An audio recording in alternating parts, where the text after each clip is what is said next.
Hi friends, my name is Bhavya Mangla. I'm automotive qualified auditor and I'm doing audit for automotive sector for the last 17 years. I'm again back with a very interesting topic. What is the difference between repair and rework? So the first question that comes is that if actually there's any difference between repair and rework, because in general in industry we use both the terminology interchangeably. But if you look into the ISO 9000 2015 version, there's a clear distinction between both the definitions. When we talk about repair, the definition says that in case there is a non-conforming product and if we can make it for the intended use after doing something, that is called repair.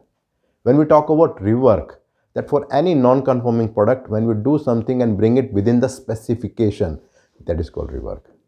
To give you a simple example, let's assume for this particular pen that we assembled say 1000 pens, and while doing the inspection, we realize that there are certain pens wherein the clip is not there.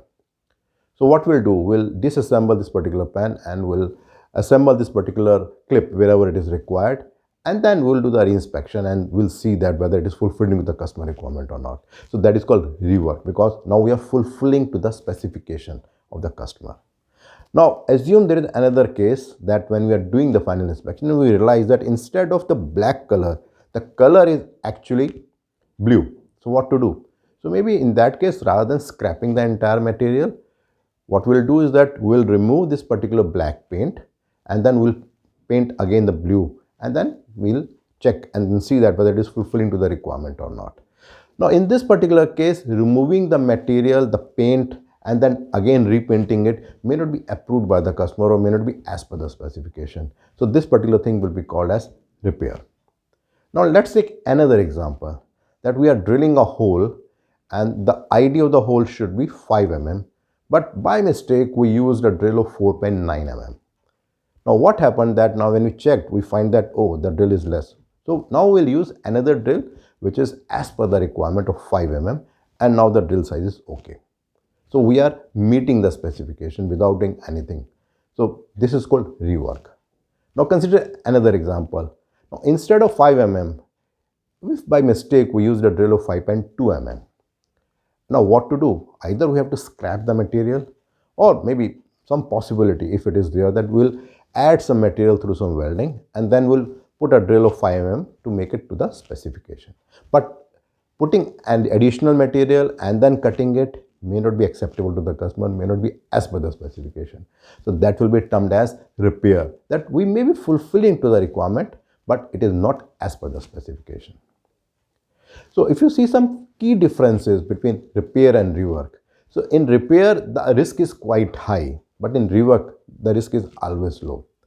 In case of repair, we have to take the approval from the customer before going ahead with that. But in case of rework, unless and until there is any customer specific requirement, there is no need to take any customer approval.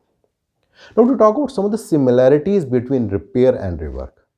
So if you see as per ISO IATF 16949 2016 version, there are few similarities. That in both the cases, we need to do risk analysis in the form of FMEA, failure mode and effect analysis.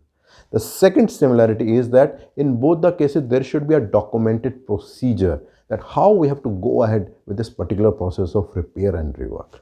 The third similarity is in both the cases, there should be a work instruction that how we have to go ahead with this entire process of repair and rework.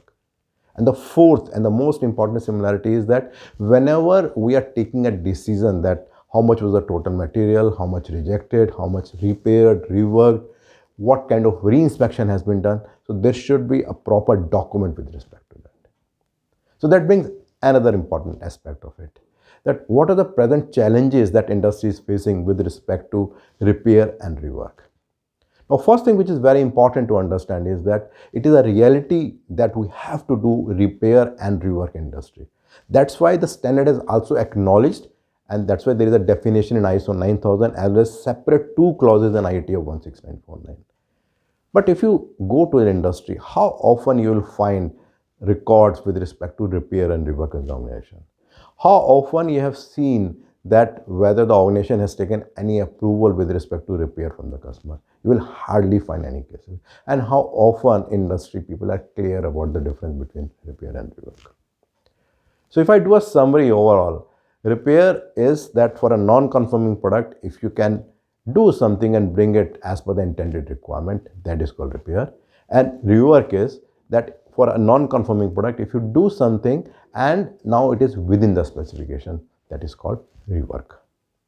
My next video will be related to the difference between identification and traceability.